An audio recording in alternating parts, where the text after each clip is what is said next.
According to a report conducted by Salesforce, 41% of business leaders lack understanding of their data because it's too complex and not accessible enough. In this episode of Intelligent Tech, we're going to discuss AI and data management.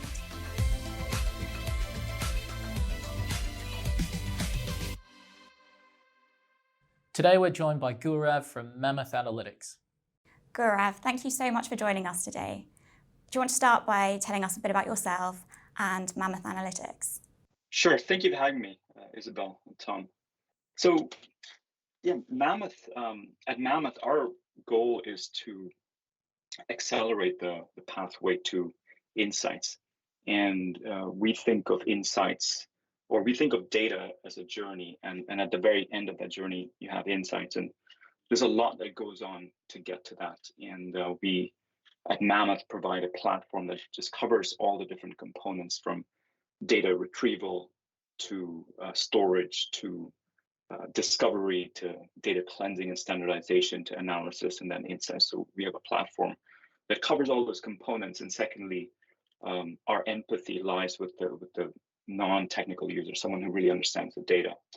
And so we provide a platform that covers all these different components and just lowers the bar on who has control over that. So can you tell us why a business might come to Mammoth Analytics as opposed to using Excel or some other traditional form of data management? And what benefit does a business get from Mammoth Analytics that it might not get from some other type of technology that already exists?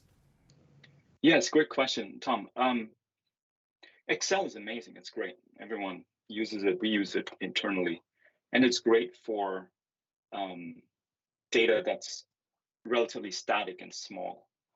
It was built in the 80s, I believe, and so now where we are today, in most organizations, they're sitting on data which you can sort of classify in the 3 V's, if you will. So there's a problem in those 3 V's, and the V's are velocity. So it's coming in at a certain pace on a regular basis. That's something that Excel or traditional tools cannot handle. Then there's another V, which is the variety, which you have just disparate set of data that aren't really compatible to begin with. They sit in different places. Again, not something traditional tools can handle. And then there's the volume. So Excel had a limitation of 1 million, 2 million rows. Even then, it just uses up the resources on your laptop. So, most organizations now have to go beyond just Excel. Excel is used for a lot of data management, but then beyond Excel, when you hit that limit, today the options are either to learn how to code or find a coder.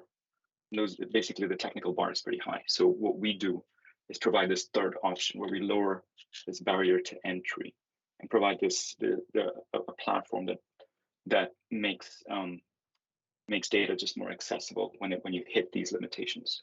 You mentioned code there. We understand that Mammoth uses a NOCO platform. Would you be able to explain what that is and why it's important to Mammoth?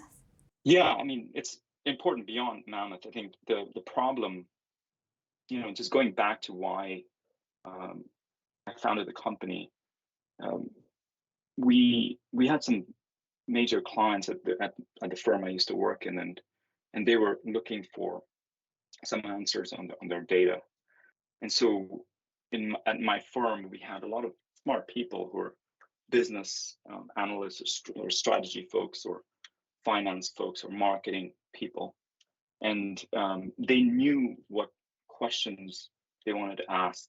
So they knew why, but they didn't know how. And they would hand over the problem to my team, which is the engineering team. And we knew how, but we didn't know why.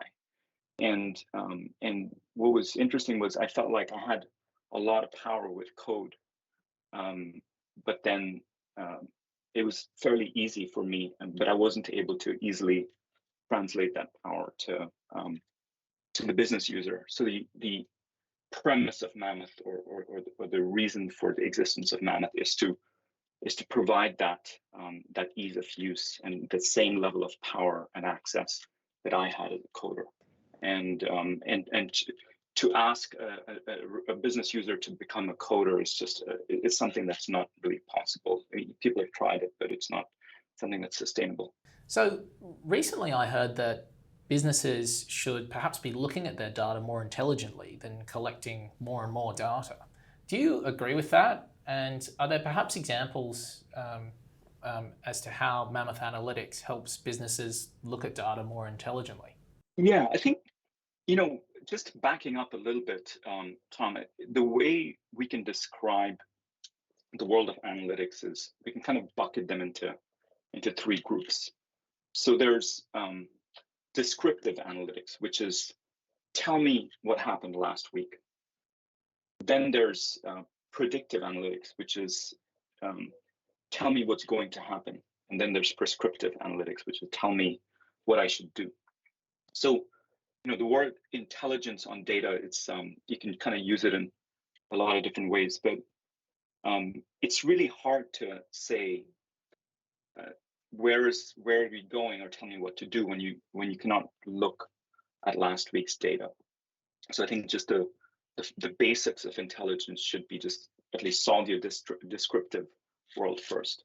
And so our goal is exactly that, is to solve that descriptive piece. And we have some large clients who have an IT department and a data engineering department and a budget, but they haven't been able to solve that problem. And it's not because of resources, it's essentially because of lack of empowerment to the right people.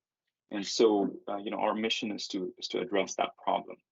And as soon as you give access to the right people, intelligence just happens.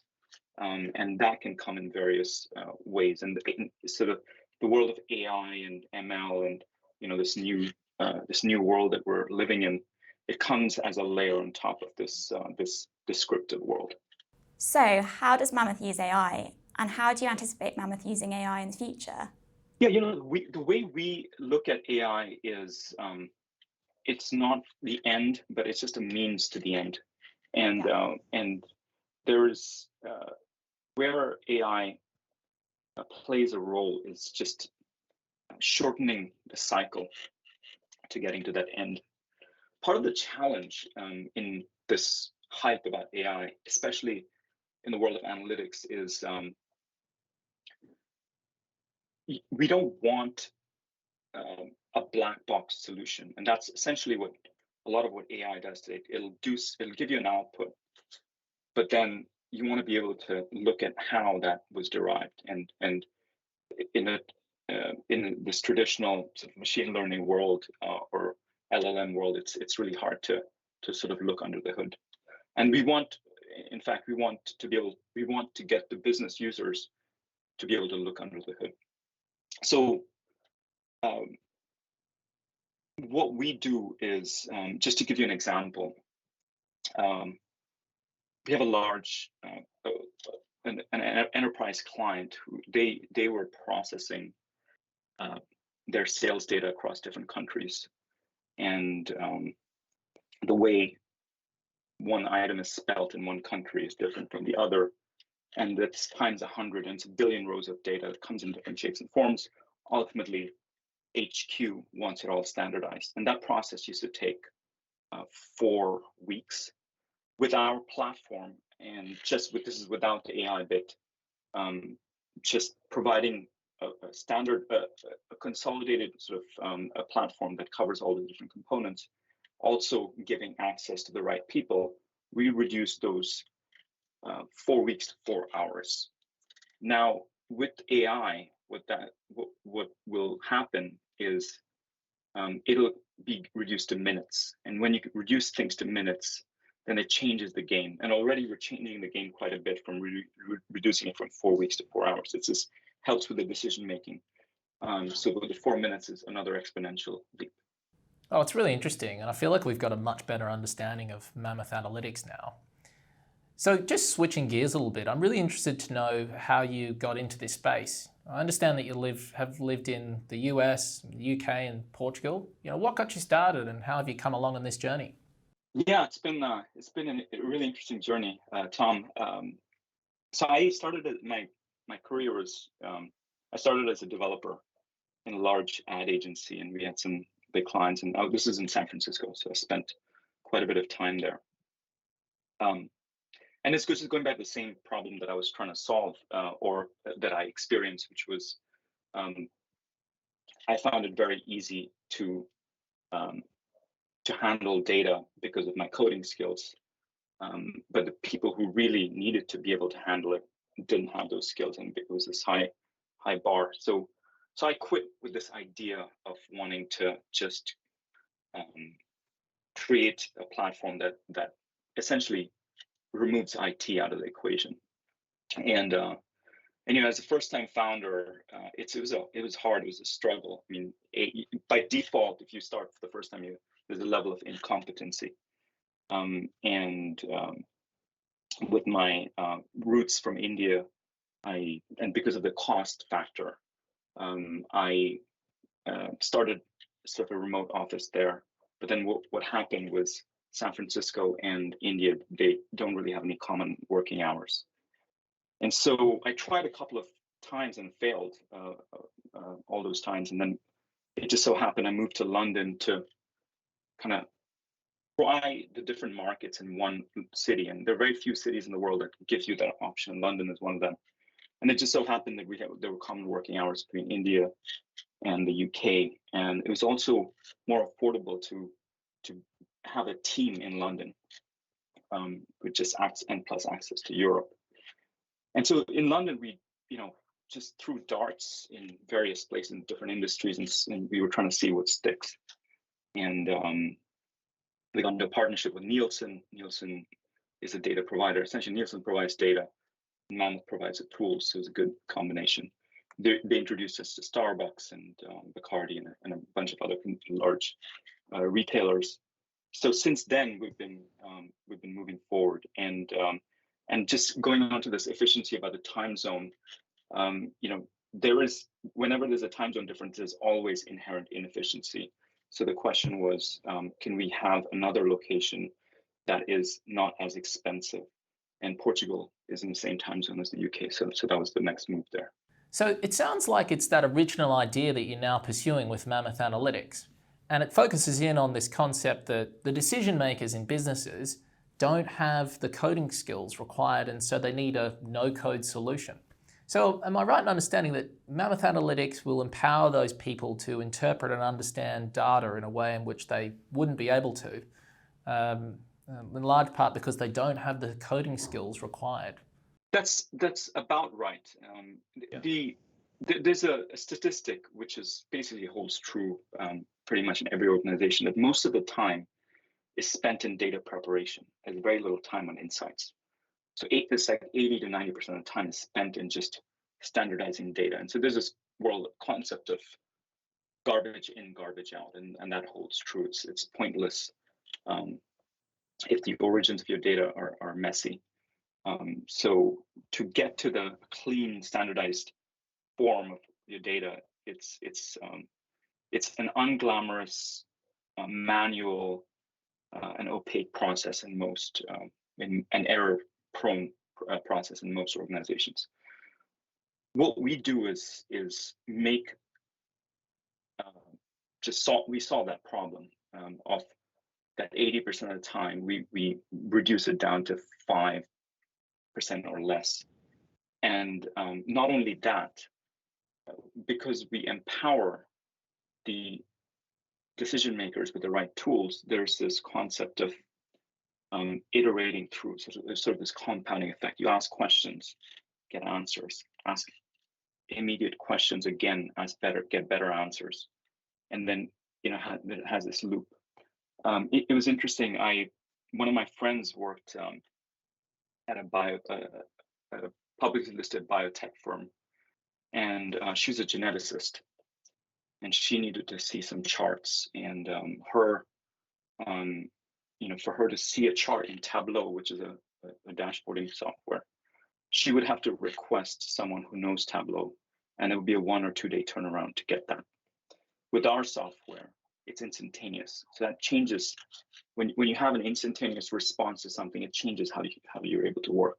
That's where we're going, and that's our vision, is to just give that access to the right people. That's really impressive. Have you managed to integrate your products into financial services at all? Yeah, it's interesting. Our introduction to financial services happened last year. We were introduced to some ex JP Morgan folks who've been in the trenches, who have the industry knowledge, who can speak the lingo, and who understand exactly what the problems are. Mammoth, on the other hand, we're more of a horizontal platform where we don't have expertise in these verticals by default. So this partnership has been working really well. We just recently, we started talking to MUFG, Mitsubishi Bank in Japan, late last year, and just recently we've closed a project with them, and there's talks of expansion. And the project, just in a nutshell, is standardizing KYC data. So the KYC data comes in different forms and shapes and sizes, and HQ needs it in a standardized form. And it used to be a manual, error-prone process, and we've automated and streamlined that. And now there are talks of deploying that across multiple regions. So we're quite excited about that. And it's what we are realizing is that you can kind of break down the financial services world into back office and front office. And there's a lot of investment in the front office world where the consumer-facing things look shiny and neat and great, and there's a lot of investment in that. But the back office is still very manual, very Excel-driven, very error-prone, and we're trying to address that problem. Well, it's really interesting, and for us, I suppose it's really interesting to understand how you're integrating with a number of financial services businesses and other businesses in lots of different industries. We're quite focused at the moment on the EU AI Act. We're wondering if you've taken a close look at it and have perhaps started to prepare for some of the changes that are coming up.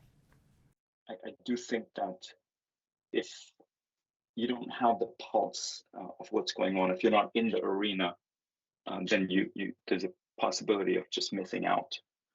So we definitely are mindful of that.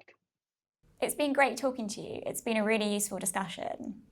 As a final question, do you have a key takeaway for our audience?